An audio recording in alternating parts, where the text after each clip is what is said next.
You're watching World Insight. Coming up in our program today, the tall order of businesses surviving and thriving in a pandemic-induced global economic crunch. An APEC business leader, PricewaterhouseCoopers global chairman, shares his company's experience and his insights by talking to leaders around the world after this.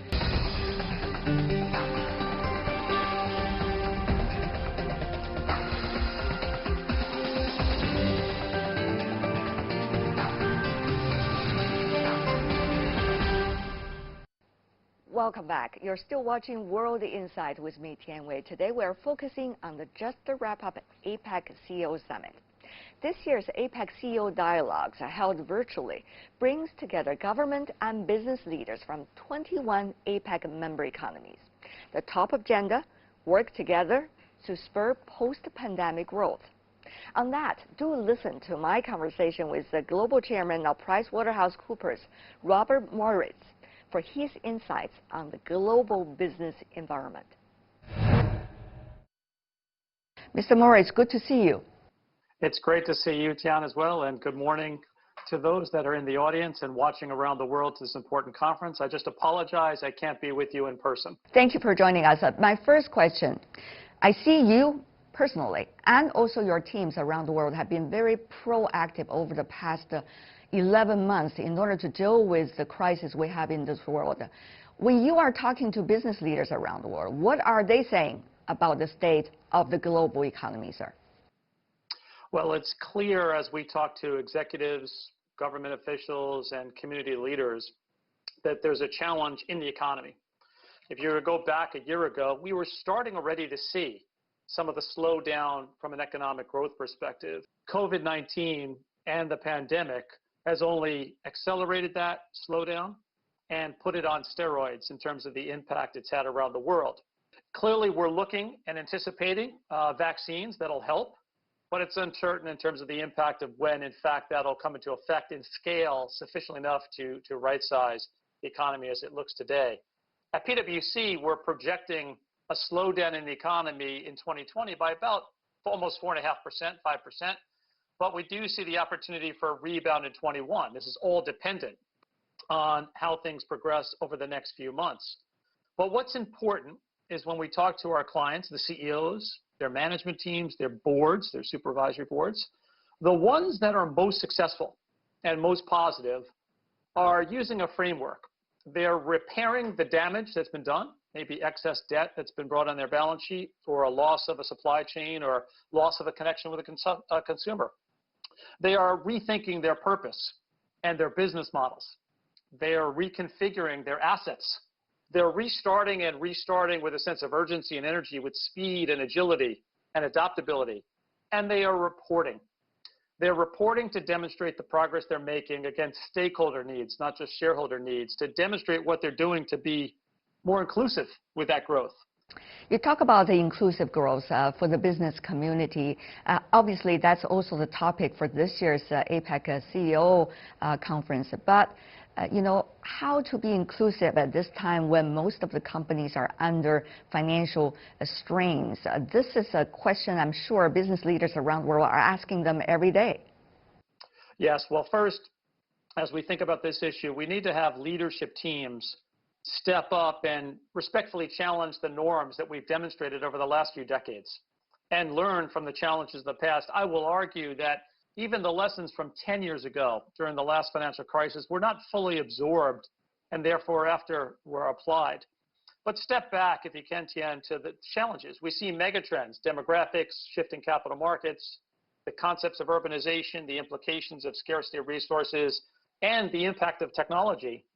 It's clear that there's bigger gaps and asymmetry. The amount of wealth that's concentrated in a fewer number of people and the amount that are still in poverty.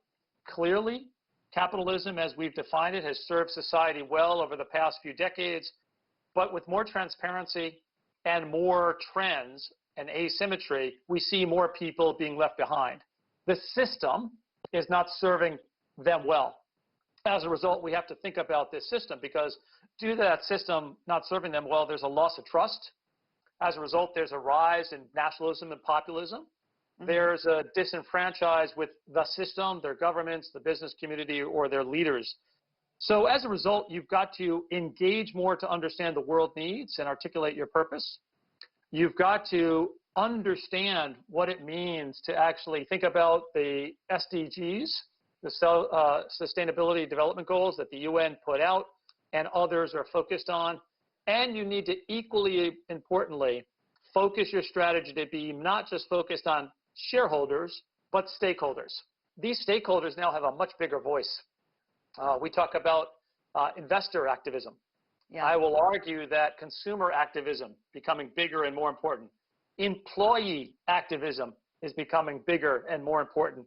And they are having a sway on the long-term sustainability of businesses, and they should have and will have an implication on government as well as we look ahead. So we need to be mindful, we need to be accountable, and we need to take actions to serve well the broader stakeholders in society that we all have to interact with as a responsibility of business. Tell me more, Mr. Moritz, about your thoughts about the cooperation of trade within Asia-Pacific region. How can we create bigger pies for everybody? Yeah, it's a great question. And I want to point to some of the research that we just did, and we released the report in conjunction with the APEC meetings around the future of Asia-Pacific. In that report, we focus on 5 very specific things that governments and business can hopefully work on together. The first one is advancing and leveraging that digital economy, that opportunity, and the well-positioning of the region in terms of how you were successfully able to do that and serve and change the small to medium-sized enterprises, as well as take advantage of the opportunities that came from that with the internet connections and the well-skilled workforce that you have today. The second is, how do you ensure more regional growth? This is where the trade issues come in. We have 2 elements there.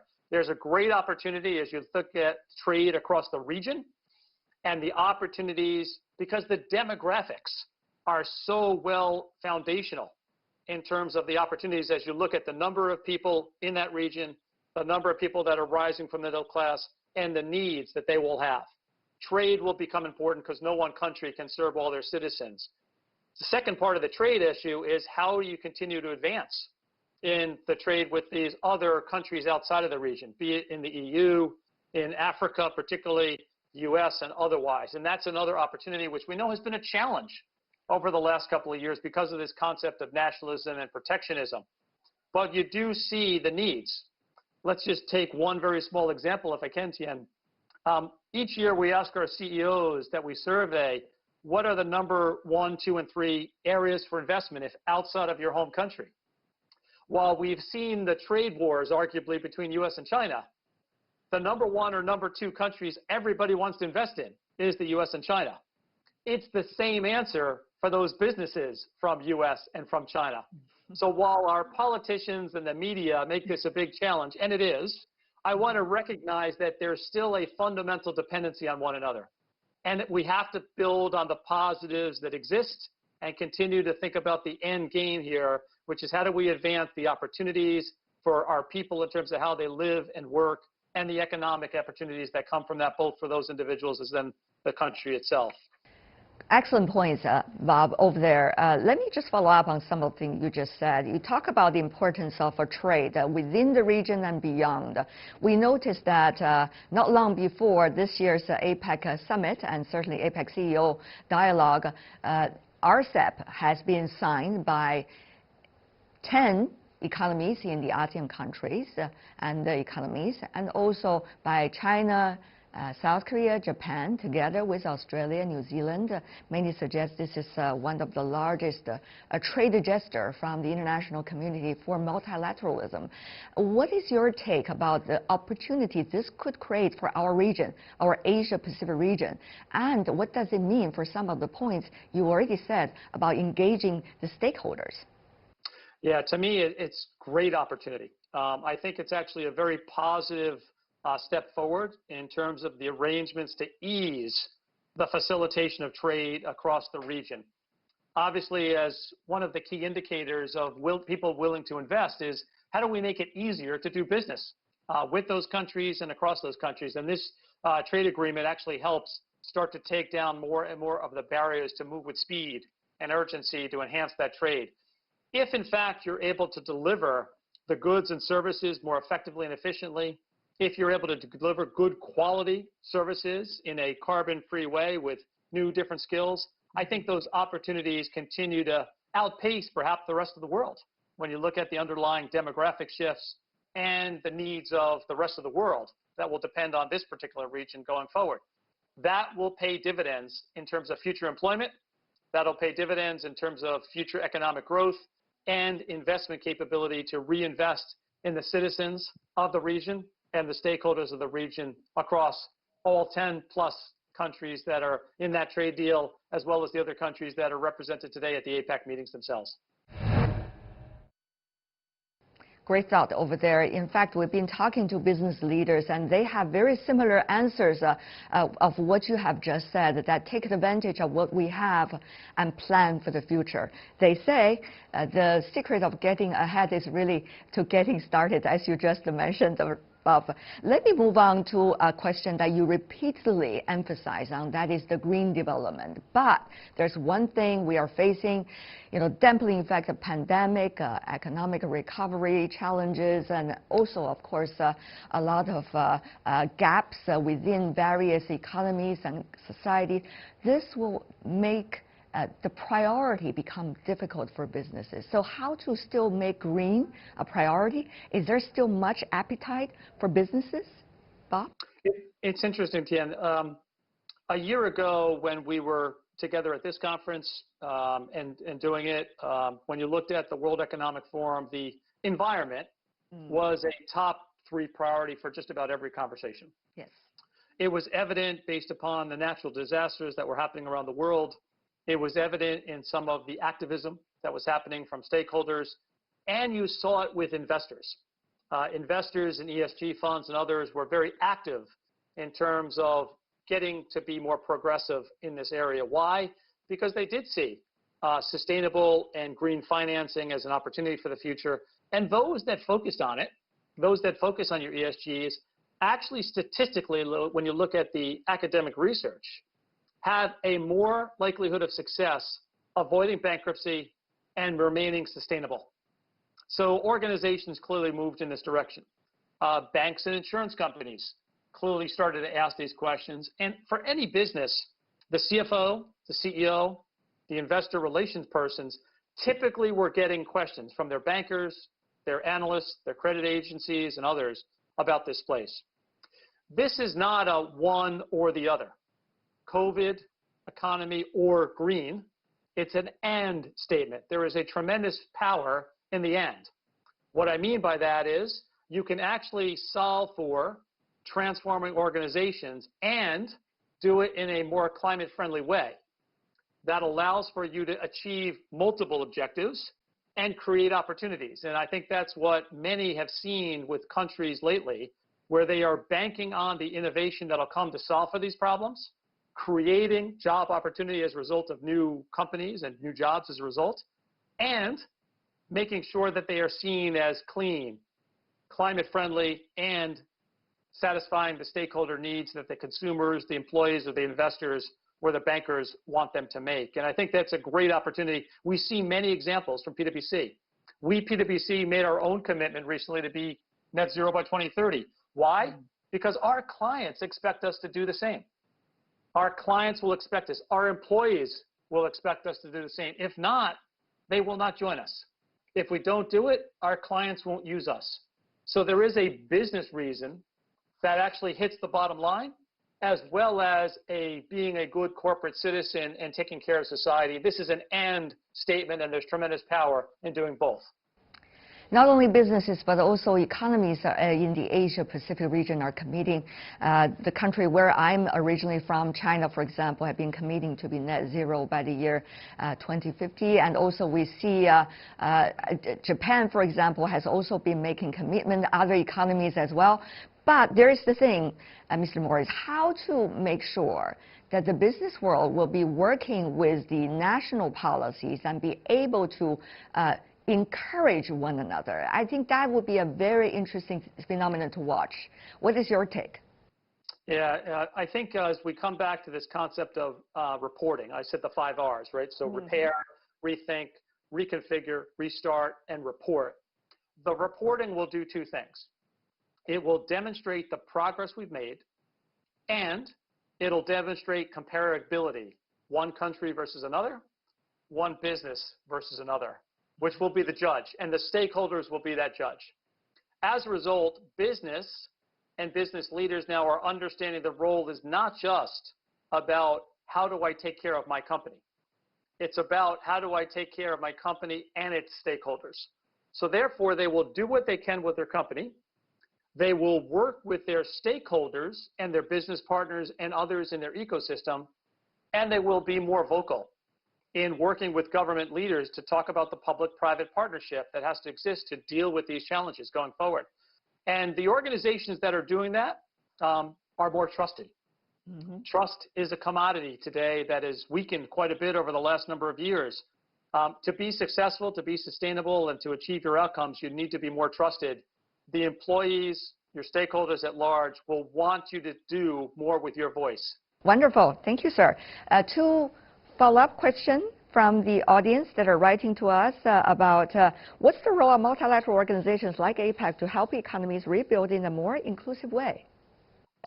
I think the organizations like APEC and many others are very important. I think they enable best practice sharing. They enable policy decisions across geographic borders, and they help reduce the friction that our systems have today. Second, they keep a focus on what the world needs. It's important to have those regular reminders, and it's important to make sure that we as leaders are being held accountable to drive the change that we want. So I continue to see, even though they are challenged in terms of how much impact they can have, a big opportunity for them to play a very important role. And the combination of public, private, and organizations like this, I think, are important three legs of the stool as we think about the future of the world that we're living in. And last question, what about the prospect of China-U.S. relations, the two largest economies in this region, Asia-Pacific region? So I think there's great opportunity. Again, I would ask us to think about the positives. We actually have a lot more positives than negatives.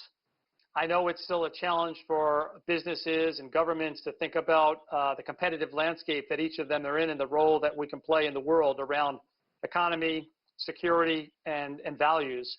But at the end of the day, we need to build on the success.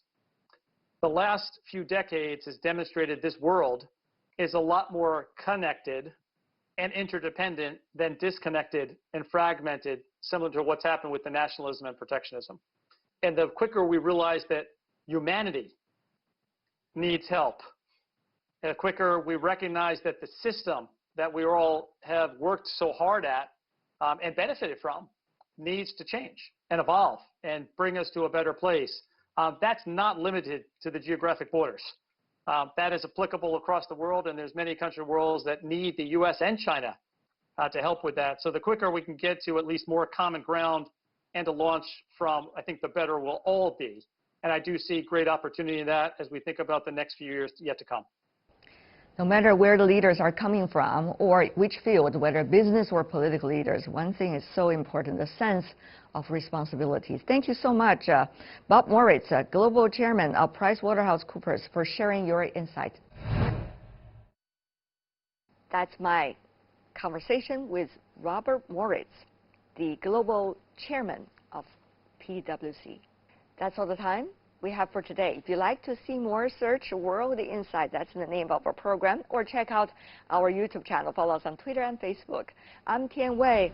On behalf of my team here in Beijing, thanks for watching.